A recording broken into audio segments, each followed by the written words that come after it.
Alors, Bernard Gérard, vous êtes directeur, je crois, ici. Oui, c'est cela. Voilà. Oui. L'ADEP, c'est quoi? Alors l'ADEP, c'est une vieille dame qui a près de 80 ans, qui a été constituée au départ par des éditeurs et qui aujourd'hui regroupe tant des éditeurs que des distributeurs. Il n'y a plus beaucoup de distributeurs et quand on entend parler je veux dire les petits éditeurs, parce qu'on verra qu'il y a des grands, des moyens et des petits, ben ils disent tous qu'en fait, une fois que le distributeur s'est occupé du bouquin, il ne reste plus en rond, quoi. C'est caricatural, mais... Mais c'est-à-dire que la distribution, je pense que de manière globale, un éditeur remet aux alentours de 50% du prix de son ouvrage au distributeur, dès lors que celui-ci s'occupe aussi de la diffusion. Donc il faut savoir que c'est le distributeur qui aussi s'occupe de faire connaître l'ouvrage. Vous pensez qu'il fait vraiment ce boulot? Mais je pense... Je crois que le boulot est fait maintenant par les auteurs et par les éditeurs eux-mêmes. Hein. Oui, il n'y en a plus tellement. Hein.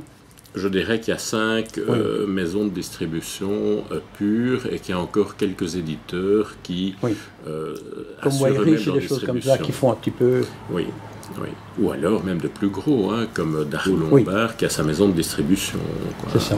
Alors il y a aussi les auteurs, les éditeurs plutôt. Alors là, il y a... C'est une myriade, il y a les grands, les moyens, les petits, les ASBL, les auto-éditeurs. Est-ce que tout le monde peut s'affilier chez vous en disant « je suis éditeur » ? Alors tout le monde peut s'affilier chez nous à partir du moment où il prouve d'un certain professionnalisme. Donc il faut en tout cas avoir édité ou avoir un programme éditorial, mais en général, sauf cas très rares, il faut que l'éditeur ait déjà au moins 3 exemplaires. Quoi. Oui, c'est ça, de telle sorte que les pairs, c'est-à-dire ici les membres du conseil d'administration, puissent juger de la qualité, du professionnalisme de l'éditeur, puisque nous voulons une fédération professionnelle et que donc notre but est de professionnaliser les éditeurs. Au fond, quand on parle d'édition, on parle relativement peu d'édition de livres de fiction. Si j'ai bien compris, vous êtes plus préoccupé par l'édition des livres scolaires, de la bande dessinée, des livres scientifiques, que du roman proprement dit. Mais de facto, parce que en Belgique francophone... Livres de cuisine, de jardinage, que sais-je. En Belgique francophone, le fer de lance de l'édition, c'est la bande dessinée pour 53% du chiffre d'affaires global. Donc vous devez savoir que le chiffre d'affaires global est de 223, je pense, millions d'euros. Eh bien 53% réalisé par la bande dessinée d'abord, et puis vous avez 36% qui est réalisé par ce que j'appelle l'édition de savoir, c'est-à-dire les sciences humaines et les sciences dures, les livres scientifiques, techniques et médicaux, et dans ces 36%, il y a 12% de livres scolaires. Oui, c'est ça. Et puis on ajoute les livres de jeunesse pour 6%, et on est à 95% de notre chiffre d'affaires. Donc la problématique de l'édition belge francophone, c'est qu'elle est, enfin pas la problématique, mais de facto, elle est... Il n'y a que 5% de fiction en quelque sorte. Même pas. Même pas, parce que vous avez alors encore les livres pratiques, les dictionnaires, etc. etc. Mais dans donc nous n'avons pas 1% de fiction. Nous n'avons pas 1%. Alors l'un n'est pas comparable nécessairement à l'autre, mais donc on voit très bien que sur le marché, par exemple, belge francophone, eh bien 28% des livres qui sont vendus sont des livres issus de nos éditeurs, quels qu'ils soient, membres ou non, et puis 72% sont des livres en provenant de France, mais nous sommes très exportateurs. Donc il faut savoir que globalement, nos éditeurs exportent à 60% leur production, et que par exemple les éditeurs de bande dessinée exportent à 85%. Casterman, Dupuis, Lombard, etc. exportent à 85%. Donc en réalité, la production de nos éditeurs sur le marché belge, ou de livres qui restent sur le marché belge, est de 141 millions d'euros en 2013. Et puis tout le reste part à l'étranger, mais par contre au niveau de la littérature, dès lors, vous savez, la problématique de la littérature, c'est que évidemment c'est le livre par excellence que tout un chacun achète. C'est la référence qu'on a en tête. C'est la référence qu'on a le en tête. bouquin, quand on parle d'édition le directement, roman, voilà. Oui c'est ça, on assimile.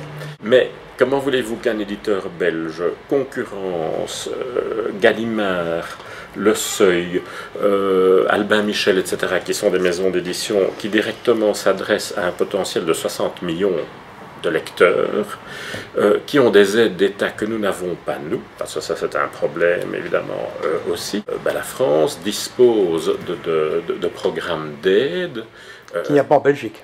Qu'il n'y a pas en Belgique, parce que nous n'avons tout simplement pas les moyens. Donc ça n'est pas une critique virulente vis-à-vis des pouvoirs publics, mais c'est que nous sommes un pays qui dispose, qui est moins grand, qui dispose de moins de moyens.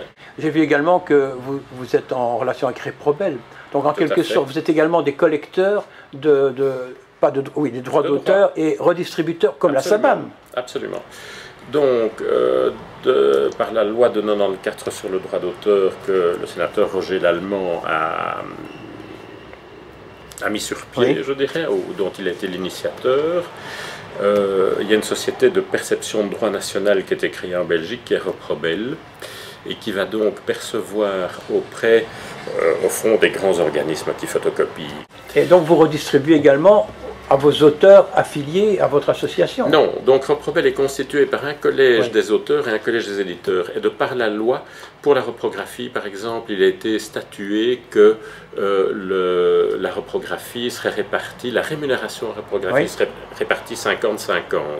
Donc si Reprobel touche 10 pour la reprographie, 5 va aller au collège des auteurs, 5 va aller au collège des éditeurs. Et au sein de ces collèges, eh bien, vous aurez pour les auteurs la SABAM.